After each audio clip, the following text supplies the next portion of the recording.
はい、それでは説明ですが、まずこのようにコーンを配置します。黄色と黄色の間隔、だいたい2メーターです。約1メーターのスペースを置いて、赤と赤がだいたい4メートル、そして2メーター隣に開けてまた赤のコーン4メーターですね。はい、じゃあ選手の皆さん入ってください。黄色と黄色の間に、向かい合った2名の選手が胸をつけます。赤と赤のスペースには、立った選手が立ちます。コーチはボールを持って、転がすと同時にスタートになります。はい、そしたらいきますよ。リアクションね。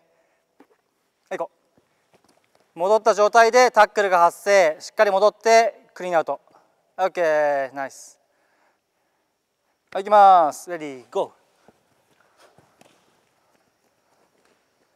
はい、オーバー。そう、ナイス。